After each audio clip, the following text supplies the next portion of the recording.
Stop, don't move. Don't shift your gaze. Don't change the position of your hands. For the next few moments, I want you to simply exist. Pay close attention to the sensation of being you.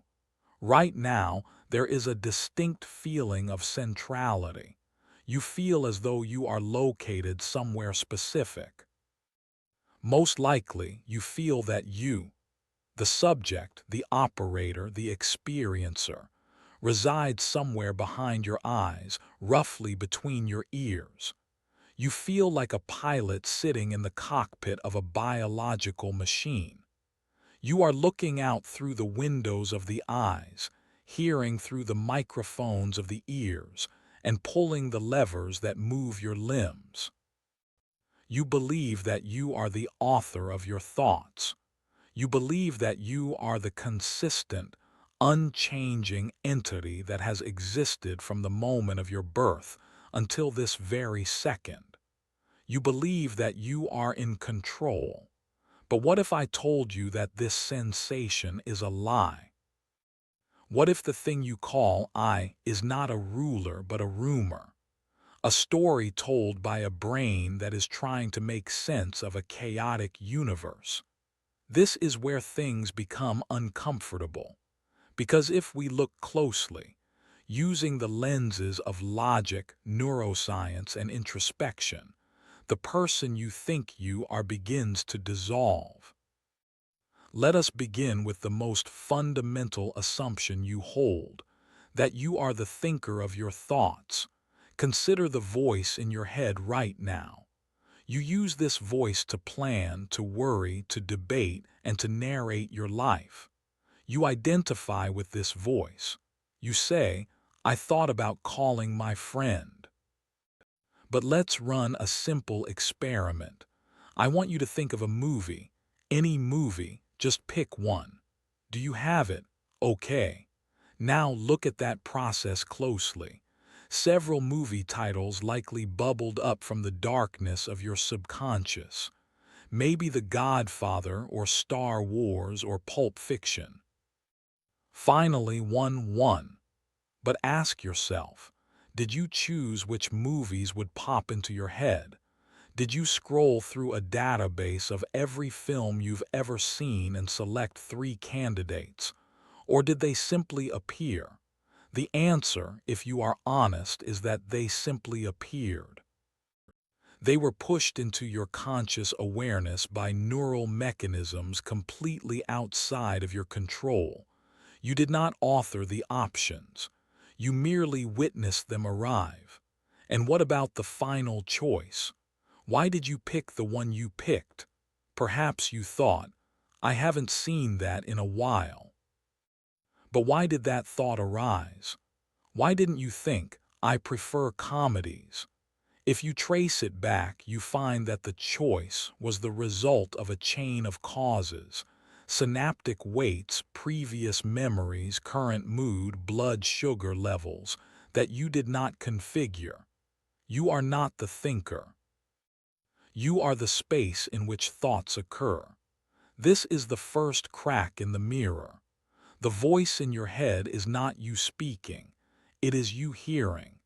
You are no more responsible for the next thought that pops into your head than you are for the next bird that flies past your window. Yet the illusion persists. The brain is desperate to claim ownership. Neuroscience provides us with an unsettling explanation for this. We often talk about the brain as if it is a single, unified computer, but it is not. It is a collection of modular systems, many of which operate independently and often in conflict. There is a concept known as the interpreter. In patients who have had the connection between their left and right brain hemispheres severed to treat severe epilepsy, we see something profound. If you show a command to the right hemisphere, which cannot speak, telling the patient to stand up, the patient will stand up. When you ask the left hemisphere, the speaking side which didn't see the command, Why did you stand up? The patient does not say, I don't know. The patient doesn't say, my legs just moved. The patient instantly confabulates a reason. They might say, I wanted to get a soda, or I needed to stretch. They are not lying. They believe it. The interpreter module in the left brain noticed a physiological action and immediately retrofitted a narrative to explain it. It created a story of agency where none existed. Now, consider the implication. You do not have a severed corpus callosum. But that mechanism, the interpreter, is running in your brain right now. How many of your life decisions were actually biochemical reactions, emotional impulses, or environmental conditioning that your conscious mind simply justified after the fact? You get angry, then you tell yourself a story about why your anger is righteous. You fall in love, then you list the logical reasons why this person is the one. You choose a career, then you build a narrative about your passion. But the science suggests the action comes first. The conscious I is not the CEO making the decision. The I is the press secretary. He is standing at the podium explaining a decision that was already made in the basement by people he has never met. Does this feel like an attack? It should. The ego is a defense mechanism. It resists analysis. It wants to be the protagonist. It does not want to be a byproduct. Let's go deeper. Let's talk about continuity. You believe you are the same person today that you were 10 years ago. You have memories of that person. You see their face in old photographs. You share a name and a social security number. But in what sense is that true? Biologically, you are a river. The water is constantly changing. The cells in your body are dying and being replaced. The atoms in your brain are cycled out. The physical substrate of you is a rolling process, not a static object. You are not a noun. You are a verb.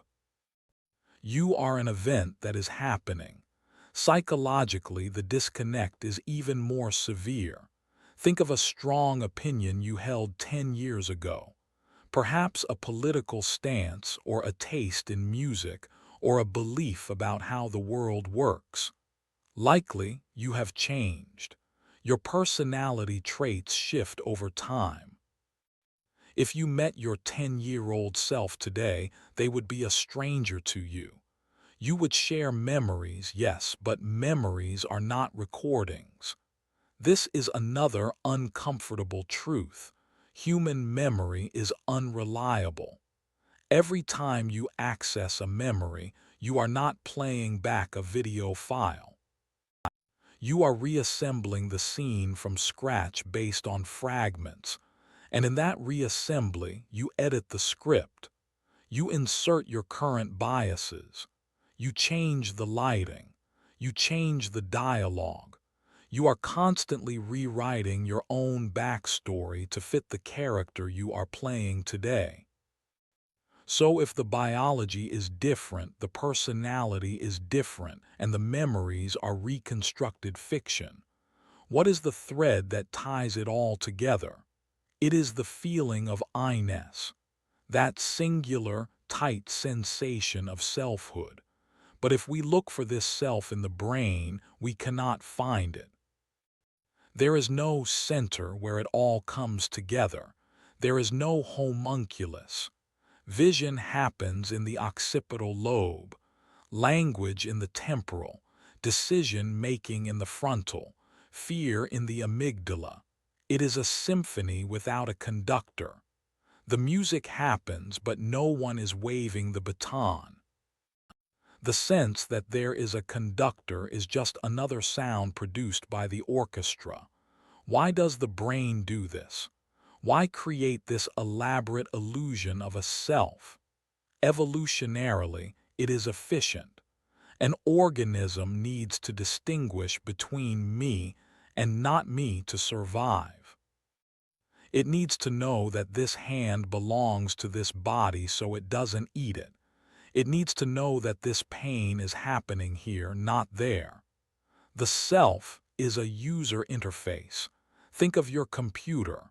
On the screen, you see a folder. You click the folder and it opens. You drag a file into it. In reality, inside the machine, there are no folders. There are no files. There is only a stream of zeros and ones, voltage states in silicon.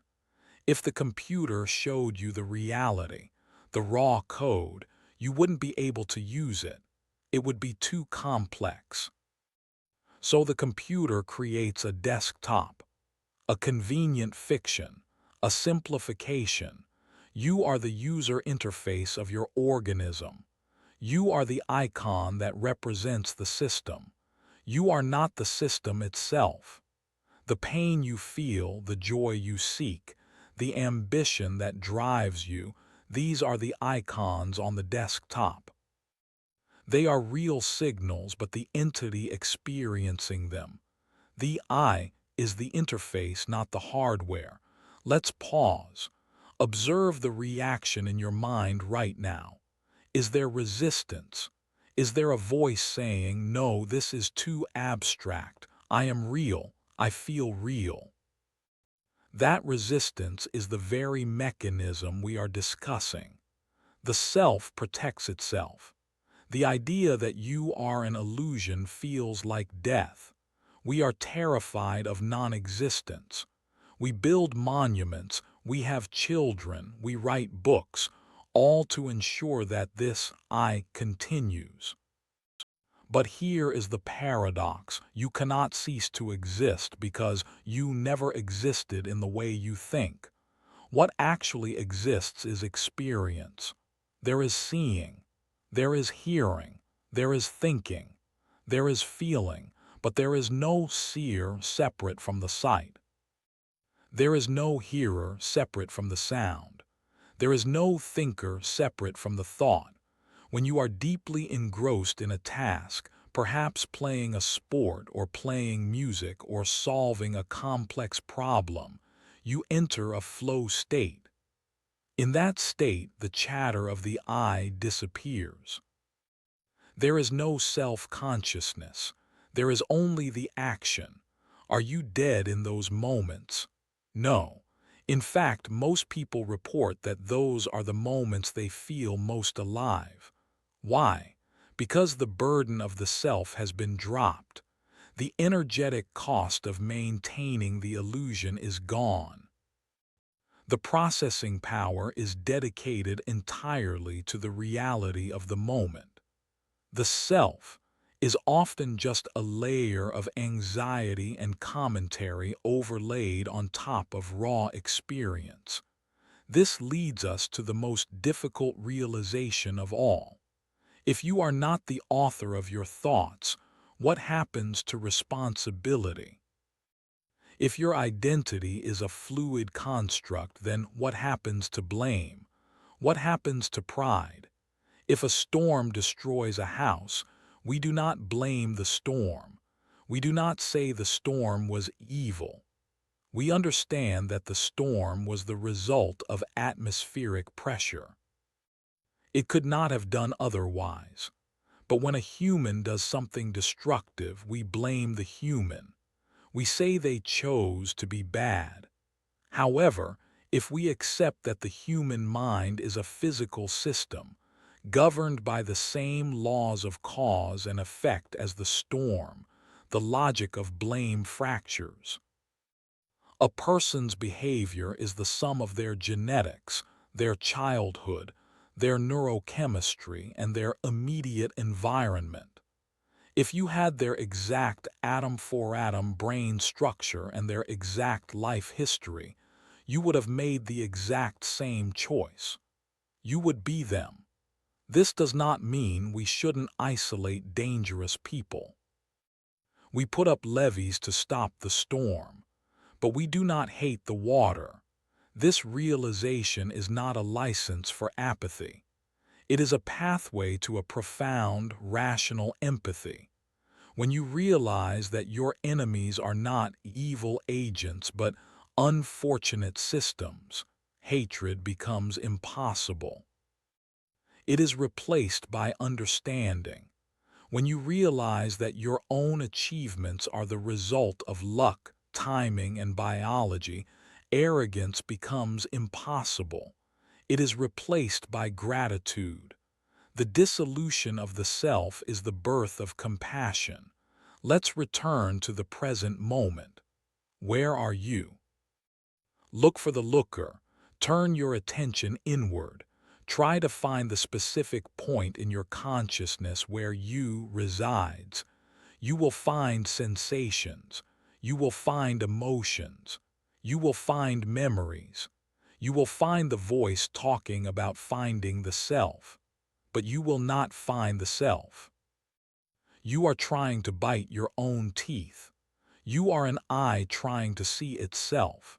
The emptiness you find there is not a void. It is a clearing. Most of our suffering comes from the defense of this castle that doesn't exist. We worry about our reputation. We worry about being disrespected. We worry about our legacy. We are constantly polishing and protecting this imaginary statue of ourselves. Imagine the weight that would lift if you simply stopped, if you accepted that there is no statue. There is just this, the light on the wall, the sound of this voice, the pressure of gravity, the rising and falling of the breath. Life does not happen to you. You are life happening. There is no distinct entity inside the skull separate from the universe outside it. The boundary is a concept, not a physical reality. The atoms in your body were forged in stars. The energy in your neurons is the same energy that moves the tides. You are a process, a momentary whirlpool in an ocean of energy. The whirlpool has a shape, it has a location, it has a name, but it is not separate from the water. When the whirlpool dissolves, nothing is lost. The water remains. So the next time you look in the mirror and say, "I," ask yourself what you are referring to. Are you the face, the name, the history, the job title, or are you the silent, spacious awareness? You are not who you think you are, and that is the only reason you are free.